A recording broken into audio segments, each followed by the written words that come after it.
Welcome back. Thank you very much for staying with us. Now, the National Assembly Speaker, Vuyolwethu Zungula, has announced that there will be no voting in secret on the Phala Phala report. Members of Parliament will make their way to Cape Town City Hall to deliberate on the saga around the president's game farm. An independent panel found that he may have a case to answer, and MPs will decide today whether that finding should be acted upon.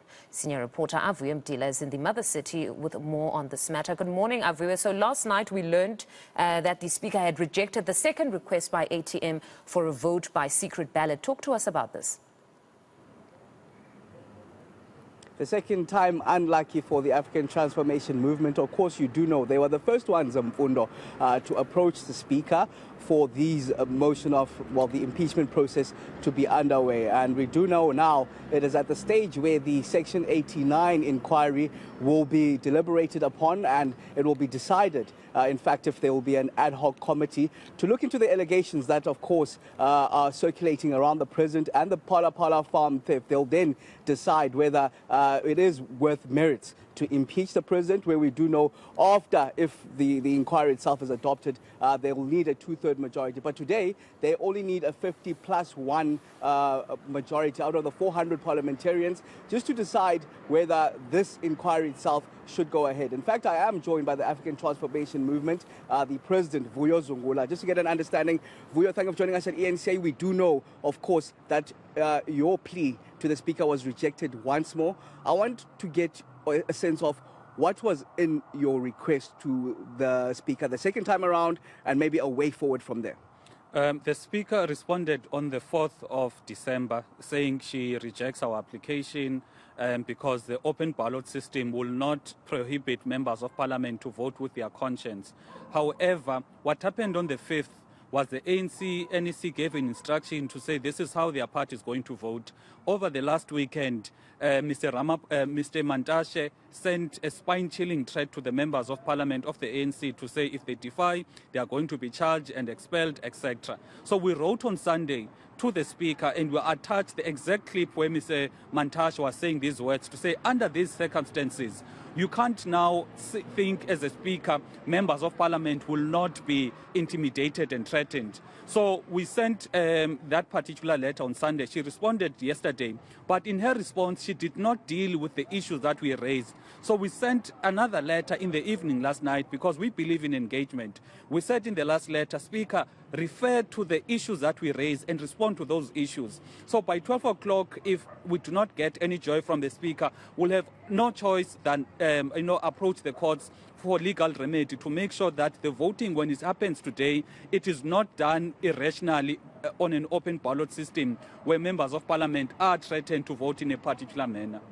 I look at the time, and 12 o'clock is about 2 hours away, just over 2 hours away. So we do understand the parliamentary sitting itself is at 2 p.m. What do you want to come out of court if the Speaker does not respond by 12 o'clock? What are you looking to gain here? Look, the decision for the Speaker to reject the application for a secret ballot under the current prevailing circumstances, it is irrational. There is no way in which she can rationally say the open ballot system is the way to go, whereas there are open threats. Even last night, a member of Parliament, the president of PAC, Mr. Mzwanele Mnyonso, received an SMS that is saying, Mr. Nyonso Nolomisa, should you vote to support the ATM motion, your days are numbered. Therefore, we're dealing here with threats that are there in the public domain on members of Parliament and the members of the ANC should they decide to vote. They are not voting specifically for the ATM. They are just voting to say, let us further investigate the president for his alleged misconduct and violations of the Constitution on the Phala Phala matter. So with 230 members of Parliament, the ANC has a clear majority. Are you having conversations with the MPs in terms of them voting to support this motion? We have engaged all 400 members of Parliament to state that this motion is not about the different political parties. It is about the principle of accountability and Parliament playing its oversight role over the executive.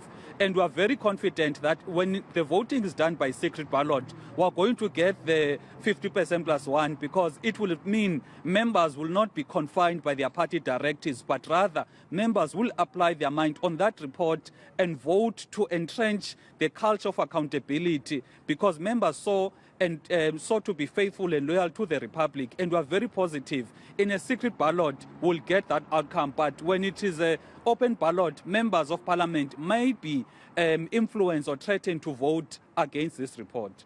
And you're saying you've written to the Speaker for the third time now, hoping she'll respond by 12 o'clock to give you and grant you that, in voting in a secret ballot. Parliament sits at 2 o'clock. Will it go ahead, given that you mentioned there's court processes? We'll have to hear from our legal advisors what's the best way to approach it, whether an interdict or what's the best way to do it after 12, because we have to show to the courts that we've exhausted all avenues when it comes to engaging the Speaker. We did not just run to court wanting court to intervene on a parliament matter without exhausting the internal parliament processes. So by us actually taking our time engaging the Speaker, it clearly shows that we are not just crybabies who run to court every time there's an inconvenience. Rather, we believe that there must be debate, there must be engagement with the powers that be in Parliament. Okay, just lastly, President, of course, is taking the Section 89 report itself on review. You have a court interdict opposing that review by the President. You mentioned the basis that some of them that you've laid out. Do you think it has merit? Definitely, our opposing papers have got merit, because the President is crying about the rules that were followed, the processes that were followed, and the evidence that was there. Whereas when the independent panel received our submissions as the parties in Parliament, the President received all of those submissions, including the rules and the processes that was going to be followed. The President legitimized the entire process by responding. He did not cite any of these things that he's crying about now. It's only when the outcome does not suit him, he now says, I did not like the process that was followed. I did not like the definition of what evidence or hearsay evidence is. So we believe as the ATM that the President's application is a clear sign of a person that has got something to hide and that wants to stop Parliament from doing its oversight work over him as the President of the country. And then should the Section 89 inquiry not be adopted by Parliament, is this the end of it, or what's the way forward? Look, there's precedence that when Parliament took a decision on the Nkandla matter, it approached the courts because it was irrational. Clearly, even now, it will be an irrational resolution that will be taken by Parliament when an independent panel that is set up by Parliament to investigate the matter comes back to Parliament and says, Parliament, please look further into the matter, and Parliament says, no, we are not going to do that. That would be an irrational decision. However, we are going to sit down, not only ourselves as a party, but also other opposition parties, to chart a way forward, because we believe that if we do not entrench the culture of accountability and executive oversight, we are going to make sure we are going to lose the country, because it will mean all people that are presidents or in the public, public representative can basically do whatever they want and they will not be held accountable. For us as the ATM, what's important today, it is to entrench the culture of accountability in all of the members of the executive.